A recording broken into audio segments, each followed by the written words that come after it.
Unholy cow. Exodus chapter 32. For nearly 8 chapters, we have been on the top of Mount Sinai with Moses and the Lord, and it has been glorious. Unlike our prayers where we do most of the talking, that just wasn't the case for Moses. It was the Lord doing all the talking, almost 40 days of the Lord doing all the talking, and Moses incapable of getting a word in edgewise. This wasn't about what Moses had to say. This was about what the Lord had to say. And I'm sure Moses just loved that. I'm sure we wouldn't argue with that if the Lord chose to do that in our prayer times. Just hush us and shush us and say, let me speak. We'd love that, I think. I'm pretty sure Moses enjoyed that. It was a very special occasion because God, who had been fairly silent for centuries and centuries, all of a sudden is chatty. You wouldn't expect it, but the Lord is talking up a storm, giving instruction to Moses. But tonight in our study, we're all coming down from the mountaintop with Moses, and we're coming into the valley below, where we're going to find out that what was going on the mountaintop wasn't necessarily going on in the valley below. There were 2 different things happening. And it wasn't just the earthly altitude difference, but there was a spiritual altitude difference between the mountaintop experience of Moses and what was happening down in the valley below. Moses was enjoying a gabby God, a chatty God. He was learning all about God. He was hearing about all that God wants for the spiritual life of the nation of Israel. He is truly having a mountain-high experience, but down below, it's drastically different. There's a group of people, a nation of people that have agreed to follow the Lord, and they did that knowing very little about the Lord. And it is their burning desire to know more about the Lord and get started in this worship of Yahweh thing, and it is eating them alive. And so impatience will ultimately drive them to grave error. And this is pretty much a regular experience. You know, you go away on a retreat with the Lord, a camp, a convention somewhere, a conference somewhere. Maybe it's just a retreat out in a cabin. You're spending time with the Lord. It's a mountaintop experience for you. The Lord's blessing you. You're getting close to the Lord. Things are happening. Things are changing in you. But then you got to come back down from the mountaintop. Have you ever noticed this? And you get back home, and though you're changed, and though you're maturing and growing, the people back home are still, well, maybe miserable like they were before. Because you realize, hey, what was going on with me in my mountain high experience wasn't happening back here. This is the valley. Life was still plugging along here. I had a unique experience, and sometimes there's a mess to clean up when that happens. At least for Moses, this changes his plan for this 32nd chapter of the book. Chapter 32 could have been about Moses debriefing, the nation being informed, and the nation getting to work on the many things that the Lord wanted them to build. But instead, this is a major setback for the nation. Instead of chapter 32 being about instruction and movement on the part of the nation, instead, the Lord has to launch into a 3-chapter effort to clean up the mess that is below, all because of their impatience. What they weren't good at was waiting on the Lord. And if I could just give you one encouragement in this introduction, it would be this: learn quick to wait long on the Lord, and learn it well. Let's begin reading in verse 1. Now, when the people saw that Moses delayed coming down from the mountain, the people gathered together to Aaron and said to him, "Come, make us gods." Now, have you ever heard a more absurd request in your entire life? Come, make us gods. I think to myself, how low must your concept of God be in order to make a request like this? You surely can't have your hopes up too much for this God. I mean, if this is the God that's supposed to be meeting your needs and helping you, you can't have very high expectations if you're the one creating your God. What's that God going to do for you? Reading on, come make us gods that shall go before us. For as for this Moses, the man who brought us up out of the land of Egypt, hey, credit where credit is due, but they say, we do not know what has become of him. I mean, he hasn't called. He doesn't write. No text. He hasn't even made any social media status updates. We don't know what's going on with him. Why is he still on the payroll? And so they decide that maybe Moses, who's up there in age, let's face it, let's be real, maybe he didn't make the trek.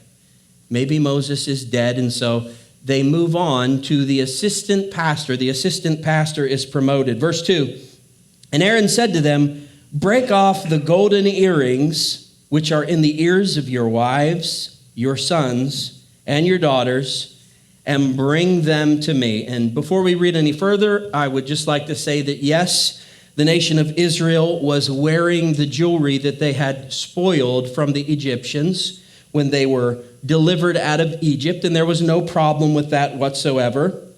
And neither does the Bible ever teach that it is a sin for a Christian to wear jewelry, but as we know, there are some legalistic and works-based groups that teach that wearing jewelry is a sin. And that is because they misunderstand the New Testament passages, 1 Peter chapter 3, verse 3, 1 Timothy chapter 2, verse 9. And they misunderstand what's going to happen in the next chapter, because it's true. In the next chapter, the Lord is going to say, do not put your jewelry back on. Just wait. Let me figure out what to do with you. And we're going to talk about that next week and hopefully clear up any outstanding misconceptions you may have about the topic. But suffice it to say for right now, when you sin with your jewelry, it's only reasonable to expect that the Lord would ground you from your jewelry. And that is exactly what takes place here. And keep in mind also that they've only brought so much jewelry with them, and that is the metal that is going to be melted down to make the things that the Lord wants to make for the tabernacle, and they've already wasted a good bit of it making a stupid golden calf.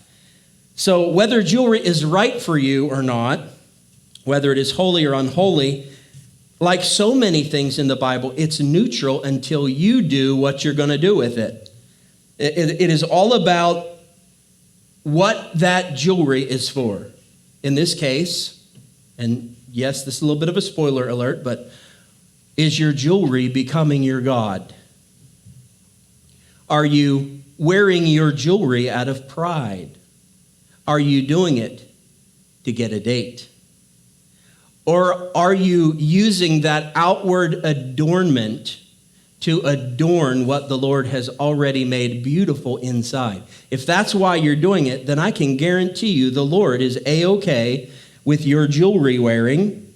There are negative passages about it in the Bible. There are positive passages about it in the Bible. There are neutral passages. It all depends on the purpose of it. But let me just bring you back to a passage we've quoted a handful of times. I'm going to quote it again because now we're looking at it in a different context. This is Isaiah chapter 61, verse 10. And the prophet Isaiah says in verse 10, I will greatly rejoice in the Lord. My soul shall be joyful in my God, for he has clothed me with the garments of salvation. You remember this verse? He has covered me with the robe of righteousness, as a bridegroom decks himself with ornaments, and as a bride adorns herself with her jewels. So that is the prophet Isaiah comparing the gift of his salvation and the imputed righteousness of the Lord on his life to bridal jewelry. So it is seen there as a positive thing. Jewelry, like most things, is neutral, and whether you make it godly or ungodly, it all depends on the thoughts and intentions of your heart. Now, certainly with the nation of Israel here in chapter 32 and chapter 3, it's what they did with their jewelry that angered the Lord. That's what gets them in trouble here. So let's take a look. Verse 3, So all the people broke off the golden earrings which were in their ears and brought them to Aaron. Verse 4. And he received the gold from their hand, and he fashioned it with an engraving tool, and he made a molded calf. Then they said, "This is your God, O Israel, that brought you out of the land of Egypt." Verse 5. So when Aaron saw it, that is, once he saw the finished product, he was quite impressed with it. And he built an altar before it. And Aaron made a proclamation and said, "Tomorrow is a feast to the Lord." If you're a note taker, underline that word, Lord. You'll notice it's in all caps. Do you remember what that means from our Genesis study? That means this is a translation of the name of God, the proper name of God. When you see Lord in all caps, that is the tetragrammaton, YHWH, or Yahweh. He uses the name of Yahweh for this golden calf. Reading on, verse 6. Then they rose early on the next day, offered burnt offerings, and brought peace offerings, and the people sat down to eat and drink and rose up to play. And believe me, that is not talking about ping pong or billiards. We are talking about naughty play here. This is the Hebrew nation turning to inappropriate partying and revelry. The rest of the passage is going to make that clear. So all I can say is, wow, what an unmitigated disaster. Where to even begin? Well, how about this? There is a right way to discover God, and there is a wrong way to discover God. The right way to discover God is to receive revelation from God, and the wrong way to discover God is to have imaginations about God. So the right way is revelation. The wrong way is our imagination. So let's first talk about revelation from God. What does the nation of Israel know about the Lord at this point in their walk? They've received the 10 Commandments, and commandment number 1 was the forbidding of the worship of other gods, and commandment number 2 was the forbidding of making carved images. So the forbidding of idols. They have violated both of those first 2 commandments, and they violated more, but we'll just deal with those for a moment. The nation, in their own opinion, truly believed that they were not in violation of the first commandment. This was not about the nation finding another God. That's very clear from the passage. Even Aaron agreed that, hey, it's not like we're totally abandoning Yahweh. They made a golden calf, sure, but that's just the face of God. That's just the image of God. They're still going to call it Yahweh. So they're still going to attach the name of God to it, and they're going to serve this calf based on information that they have received from God. So they're trying to be as spiritual as they can be about it. They tag the name of God to it. They credit it with being the God that led them out of Egyptian bondage. They're going to have a feast day to this thing. That's a Jewish method of worship. That's something that they've already known and learned. And the scriptures tell us that they're also going to offer burnt offerings and peace offerings to their God. And once again, those are Jewish methods of worship. That's all God stuff, as we would say. That is stuff that they already know about God. But at the end of the day, is it really Yahweh that they are serving? Or is it a God, little g, of their own creation that they are trying to pass off as the one true God? Well, we know the answer to that question. They're not looking for another God, but where they erred is trying to capture God and describe him with a carved image. J.L. Packer once said, metal images are the consequences of mental images. That is, we get the picture in our minds of what we want God to be, and then we carve that out. Maybe not literally, maybe not truly, especially in our day. We don't really do this as much, but you can see this in all sorts of subtle ways if you're paying really close attention. You'll hear people say, well, I hear what you're saying, but I don't really believe God is that way. When I think of God, they'll say, when I think of God, here's what I think of. Okay, that is trying to discover God with imagination instead of revelation that he already gave. When you do that, you end up with a false God, no matter what you name it, no matter how closely you try to link it to the worship of God. When you work outside of the prescribed manners of worship given by the Lord in the Word of God, you have missed the mark and you've ended up with a false God. And sadly, the really bad thing here, the heartbreaking thing here, is do you see the timing of all this? They're just days away.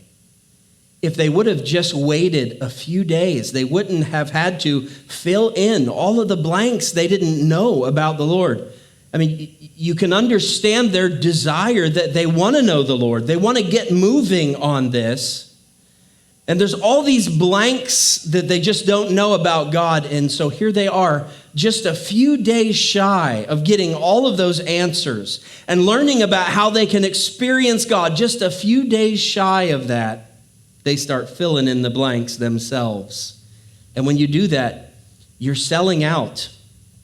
You're selling out for convenience and speed, and you're missing out on true knowledge about God and true experience with God. It's a crime. Verse 7, and the Lord said to Moses, go, get down, because the people are already getting down, if you know what I mean. You don't know what I mean. Okay. So the Lord said to Moses, go, get down, for your, listen, watch these words really closely. I want you to catch this. This is God speaking to Moses. And here's what he says to Moses. For your people, Moses, whom you brought up out of the land of Egypt, have corrupted themselves. Moses, your people blew it big time. Verse 8. They have turned aside quickly out of the way which I have commanded them. That is so true. They have not been at this very long at all, and they have already left the path that the Lord was laying down for them. It's not been years since their Egyptian bondage. It's been weeks and months. That's it. So not far removed from that, they're already off of the straight and narrow. Reading on, they have made themselves a molded calf and worshipped it, and sacrificed to it, and said, this is your God, O Israel, that brought you out of the land of Egypt. Verse 9, and the Lord said to Moses, I have seen this people, and indeed it is a stiff-necked people. I just love how God rats out the nation to Moses. Before Moses even goes down, he's still up there in his prayer time with the Lord, having that conversation. And the Lord reveals everything to Moses before he's even on the scene. And I just want to say, it's true. Pastors just know stuff. The Lord speaks to pastors. Those things you're trying to conceal, I already know about it. The Lord has already revealed it to me. So why don't you just go ahead and schedule the meeting and spill your guts? Okay, I really don't know, but I thought I'd try that. You can see why the Lord would be displeased here. The nation corrupted themselves. They strayed from the path. They made a false god. They worshiped it. They sacrificed to it. And they have even given it credit for the deliverance from Egyptian bondage. Now, I would have a problem with all of this if I was God, but I think that last one would especially strike a nerve with me. It would be like me, and this is a terrible example, I hate to even think about it, but it would be like me going home one day and finding another man in my home and listening to my wife explain to our friends that she's married to this man, this other loser. No, wait, that would make me a loser too. Well, I guess that fits. That she would be explaining to our friends that she's married to this guy, and then that she would tell our friends, hey, this guy, me and this guy, my husband, we helped to build this house. That just would not fly with me. It just would not work for another man to take my place and another person to get credit for what I've done. And that's the way the Lord sees it here. I think that was one of the things that really unnerved him here, was not just ingratitude, not just the nation being ungrateful, but the nation actually giving this false god credit for the miracles that the Lord did in order to purchase for them their deliverance. And I think in verse 9, God has really put his finger on the problem. Now, we looked at the sins up until verse 9, but in verse 9, I think the Lord has pinpointed the problem. Here's the problem. The nation is a stiff-necked nation.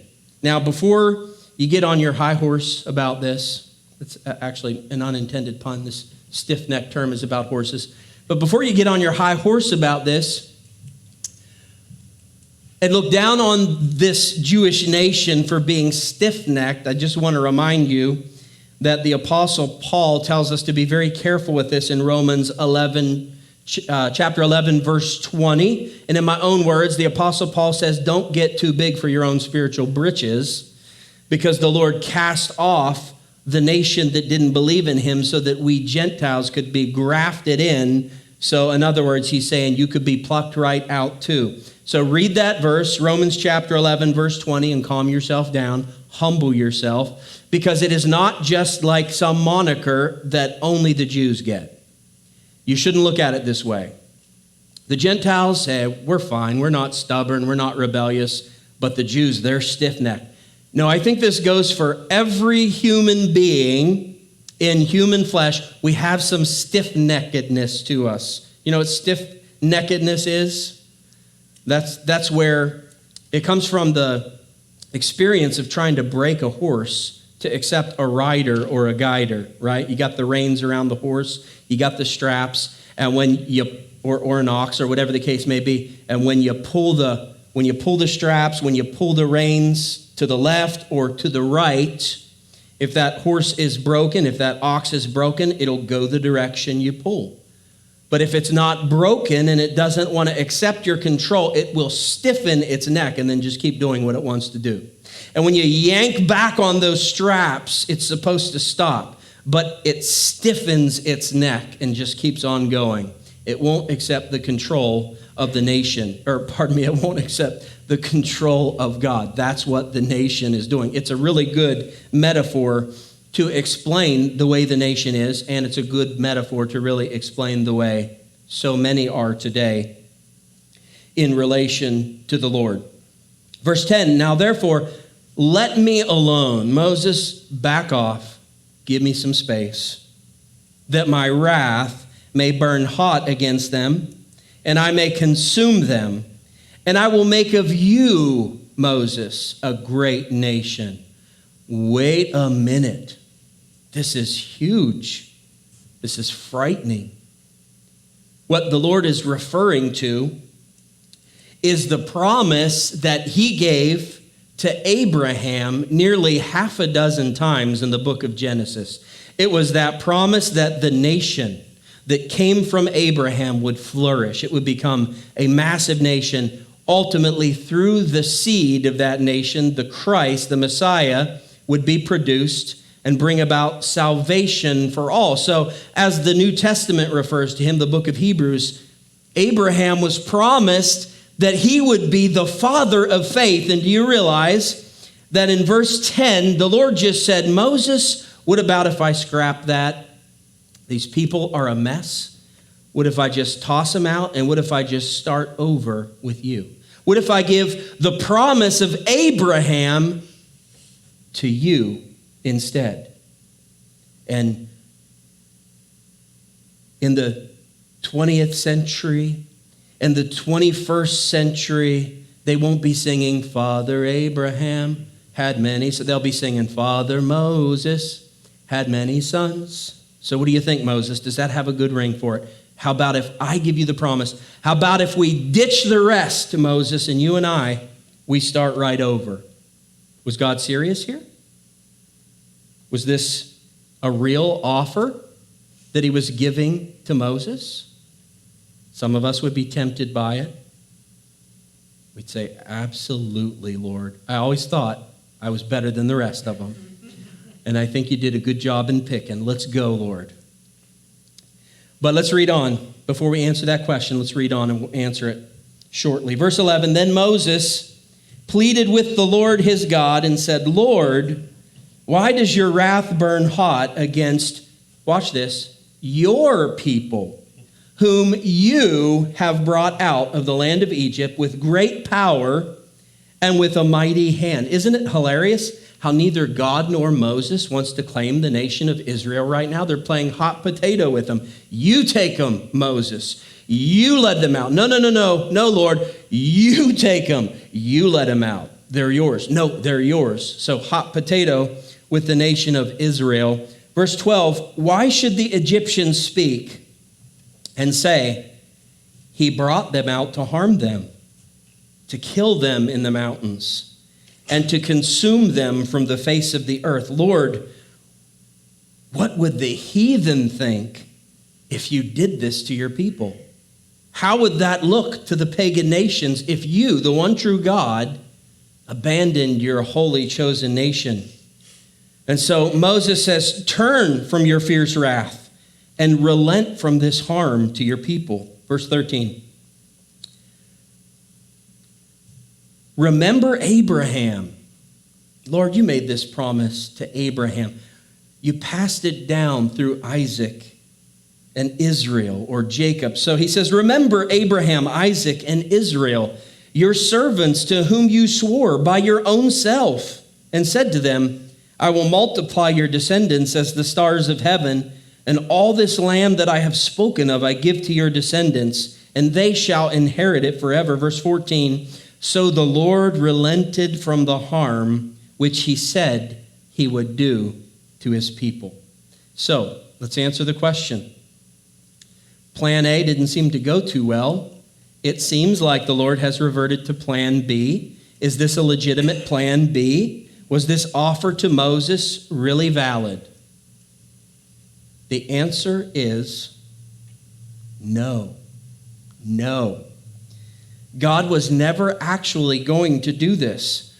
God is not like people. God doesn't vacillate or evolve or change. He never changes his mind. He never goes back on his promises. When God says it, he does it. I'll give you some verses real quick if you want to jot them down. James chapter 1, verse 17. Every good and perfect gift is from above and comes down from the Father of lights, with whom there is no variation or shadow of turning. Malachi chapter 3, verse 6, or if you're Italian, Malachi chapter 3, verse 6. For I am the Lord, I do not change. I am the Lord, I do not change. So what God is doing here is he is making a threat and not a decree. It is not a valid, legitimate offer. What he is doing is he is testing his servant. This is the same thing that parents do with their children when they bring home the new pet from the pet store and the kids are fighting, scratching, scraping, arguing over that new pet. What does the parent say? The parent says, well, maybe I should just take it back to the pet store. And when the parent does that, it fixes the problem, doesn't it? It's right about then that the kids learn, you know what? It is more important to have that pet to love than it is to try to win out in my quarrel against my sibling. And that is sort of what we're seeing take place. It is something that the Lord is developing within Moses. Moses has had and will continue to have his fair share of squabbles and arguments and struggles with the nation of Israel. They blame him for everything. Everything that goes wrong, it's Pastor Moses' fault. Pharaoh said, no, we can't go. Moses' fault. There's bitter water at Marah. Moses' fault. We're pinned down at the Red Sea and the Egyptians are coming. Moses' fault. So this is a constant method of coping for the nation to just hammer Moses, to just beat up on Moses, and to attack Moses for every problem that they feel like goes wrong within the nation. But Moses, when it comes down to it, when the rubber meets the road, when the chips are down, and Moses has his chance to get out from underneath this ungrateful, rebellious, argumentative, and hostile nation that's constantly fighting him and challenging his authority, what does he do instead? He realizes that having the love of God and the experience of God within the nation is far more important than those little squabbles. And what the Lord is actually doing is he is developing, he's creating in Moses a heart of intercessory, a heart of intercession, I should say. He's creating an intercessor in Moses. That is an important foundation for the nation moving forward. And he's not just creating the intercessor Moses, but he's also laying down a type for us that will be fulfilled in the New Testament by Jesus, our intercessor.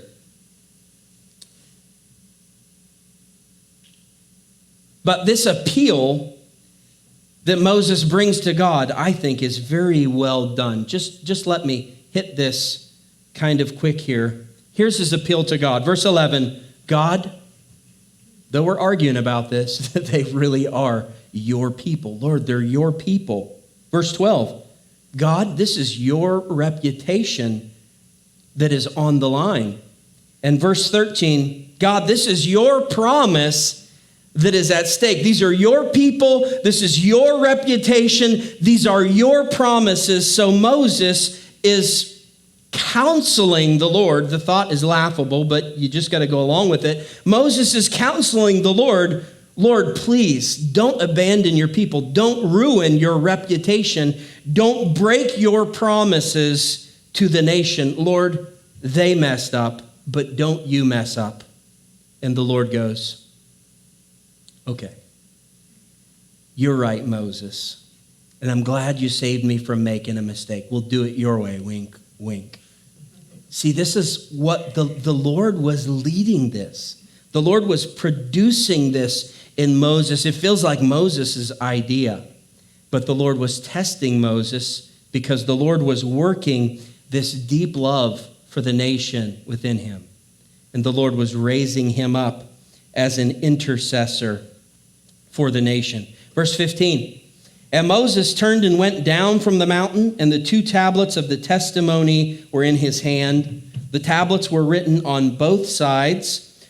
On the one side and on the other, they were written. Did you know that? Most people don't know that because they've seen the movies, and Charlton Heston comes down with the 2 tablets, and they're one-sided. But this verse tells us that the material God gave, the law that God gave, was four tablets worth of material. So the Lord did Moses a favor, and he made these 2 tablets double-sided. Why?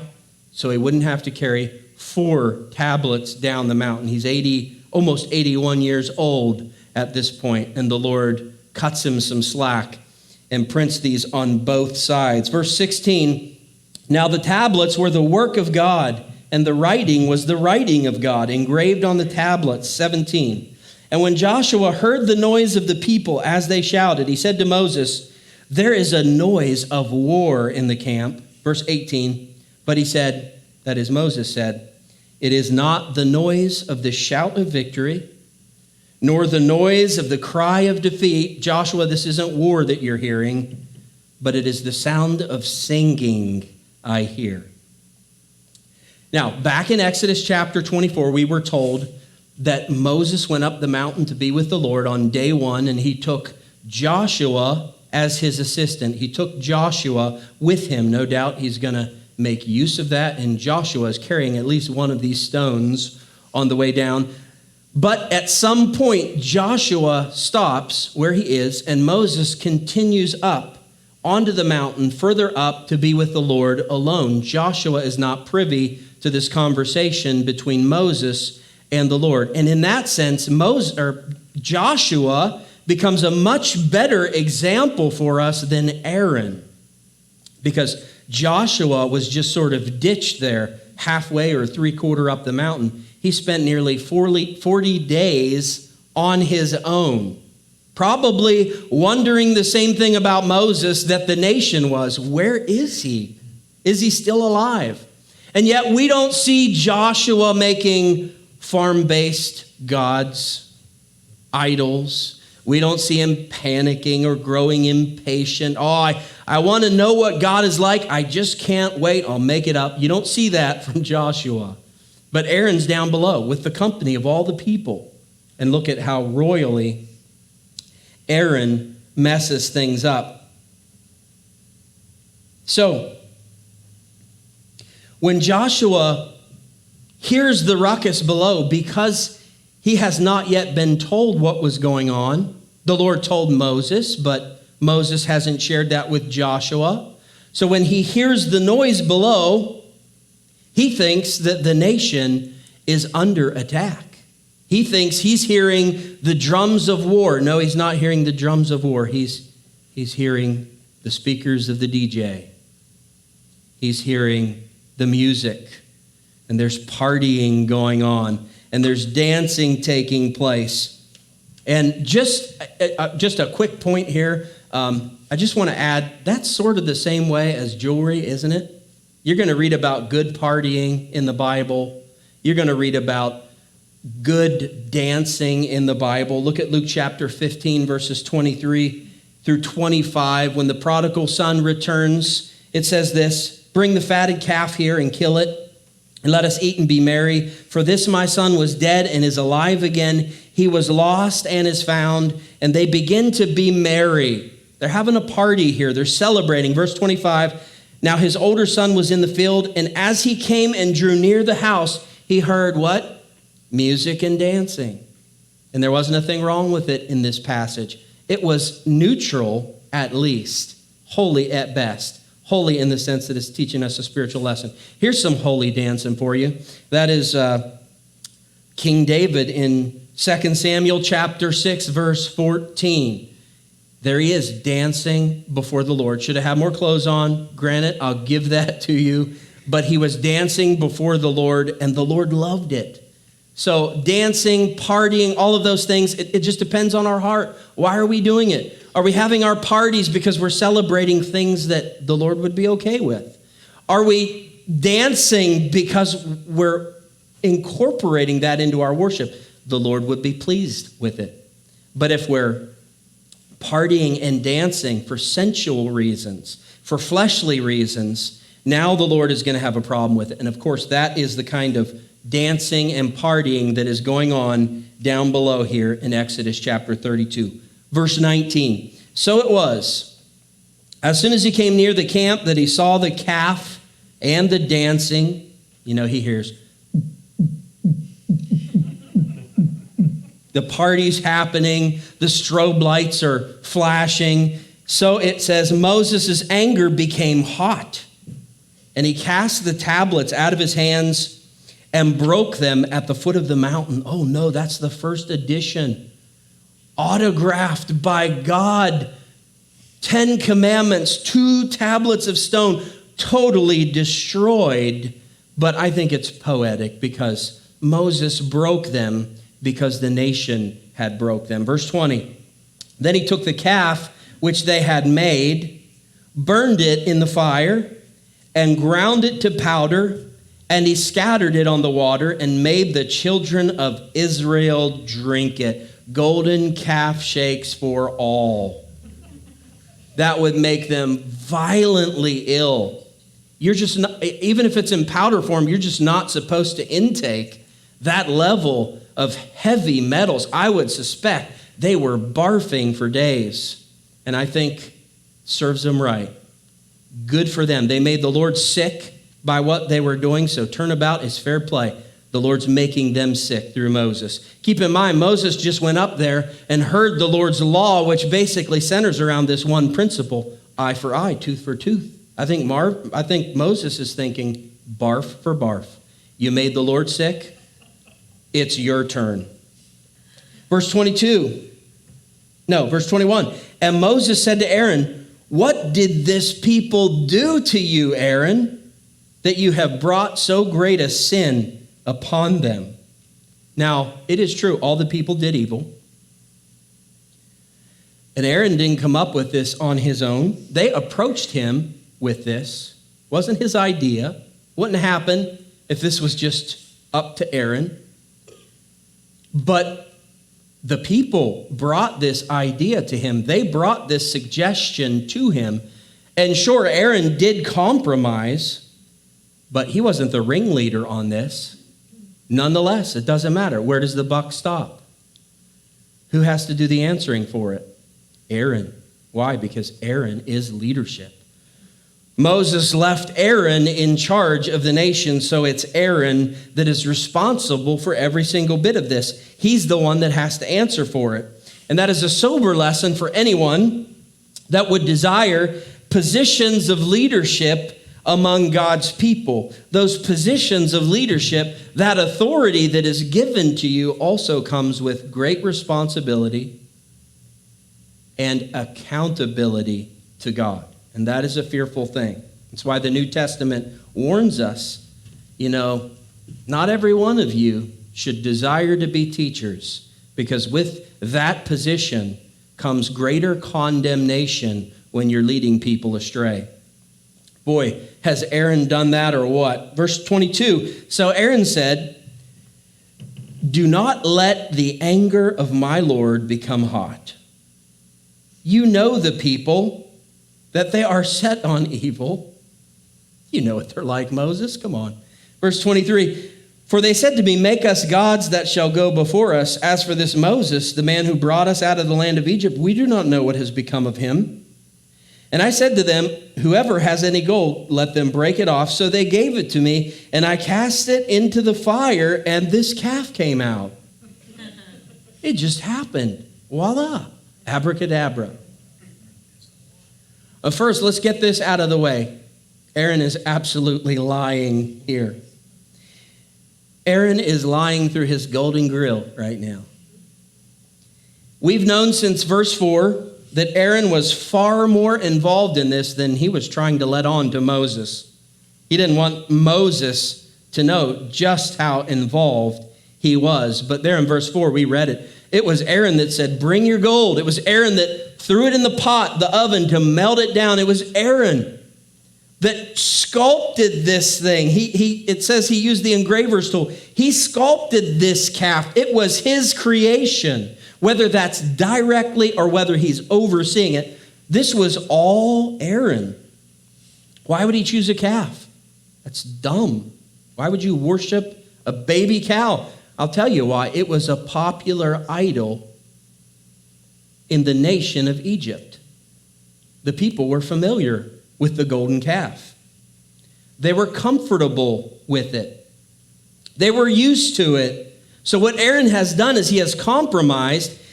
He's letting them keep some of the past religion, some of the past influence, and Aaron figures, well, we're not going to just completely abandon the system that is started. We'll just incorporate some of those things. We'll compromise and we'll try to make it work in this new religious system that the Lord is building. It quite literally is the very first attempt at being seeker-sensitive. You're all aware of the seeker-sensitive movement, right? And that's been a popular thing for years now, and that's not necessarily a bad thing. There's a lot of good points in that. Even one of our core values here at Anchored Fellowship is that because times change and people change, methods are going to change. We just want to make sure the message doesn't change. We're not so much worked up about how we do things or, what we're using for seats or what we're putting on. We're more concerned about the message. However, this can be taken to an extreme, this desire to be seeker-sensitive, this desire for churches to be accepted, popular, and culturally relevant. And unfortunately, sometimes churches do that at the abandonment of the clear teaching and clear doctrines of the Bible. It's like the preacher and deacon that went hunting one day, and they went where the preacher always went and hunted. He had permission to hunt there, so he goes to the farmer. He tells the deacon, before we hunt, I do this every year, but let's just make sure I'll get permission again today. So he goes to the farmer and he says, hey, is it okay if me and the deacon hunt on your property today? And the farmer says, well, of course, absolutely, no problem, anytime. But could you do me a favor? Since you got your gun on you, I got a horse that needs put down. I don't know why we're talking so much about horses tonight. I got a horse that needs put down. Would you mind putting him down for me? And the pastor, being a manly guy, says, sure, of course, I'll put him down for you. Well, as he's walking back to the deacon, he gets this brilliant idea that he's going to have a little fun with the deacon. He's not going to tell the deacon that he's supposed to shoot this one horse. So he goes to the deacon and the deacon asks him, well, what did he say? Are we allowed to hunt on his property? And the pastor said, no, I'm sorry. I don't know what got into him, but he said we're not allowed to hunt on his property. But you know what? I'm going to teach him a lesson. He walks over there, points his gun at the horse, and boom, and he kills the horse. And just then the deacon says, yes, and he shoots the other three and says, now let's get out of here before we get in trouble. And see, that happens a lot. Well, not that exactly. I don't know that that's ever really happened, but that sort of thing happens in church ministry because we as leaders feel like we want to be relevant and loved and accepted by the culture. We want to try to limit any language barriers between us and the world. So we become so much like the world in the things that we say, the quotes that we make, the things that we reference. And what ultimately ends up happening is we have the exact opposite of the desired effect. We're not leading people to the church. We're leading people further into the world because the people in the seats will say, well, if the deacon does that, if the deacon says those things, well, then it must be okay for me. If the pastor is watching that and listening to that, well, then it must be okay with me. And unfortunately, we can lead others as they see our example into worldly things that ultimately bring about their spiritual demise and wreck their walk with the Lord. We must be so careful, so very careful. Now, we begin to see why it is that God didn't pick Aaron instead of Moses. It's pretty clear right about now, isn't it? You could wonder about that. Because remember, God called Moses to be the mouthpiece for himself. And what was the first thing Moses said? I'm not a good speaker. So God, he moves to Moses' brother, Aaron, and he says, Aaron will be your spokesman. You following that? Moses is God's spokesperson. He's God's mouthpiece, but because he doesn't like to speak, now Aaron is going to be Moses' mouthpiece so that Moses can be God's mouthpiece. You see what kind of mess that is? So you figure, why wouldn't he just cut out the middleman? Here's why. Moses may not have been good at speaking. Maybe Aaron was better at that. But here's what we're learning already. Moses was better at hearing and obeying. And that's more important to the Lord when it comes to a leader. Aaron made a fine number 2. You're not really seeing that right now. You got to wait that out. You got to let him develop. He'll make a fine number 2, but not a good number 1. Moses is the far better number 1. The Lord knew what he was doing when he chose Moses. So here's Aaron's excuse. And I think we're going to have to just finish with this. Here's Aaron's excuse. Verse 22. Don't be mad, Moses. You know how these people are. They're messed up. You know that. They're evil, he says. And they just wanted to get things going because, frankly, we were all a little concerned about you, Moses. We didn't know what happened to you. So we took our gold, we threw it in the oven. Out came a god, a calf. And we just all thought, wow, it was a miracle from God. And that, Moses, is my story, and I'm sticking to it. And fine, Aaron, that may be your story, but that is not the truth. And he knew it. I'm going to ask you to stand, and we will, I guess, finish this up next week. Oh, we were so close, but we can just take our good, sweet time with the rest of it next week. Let's pray.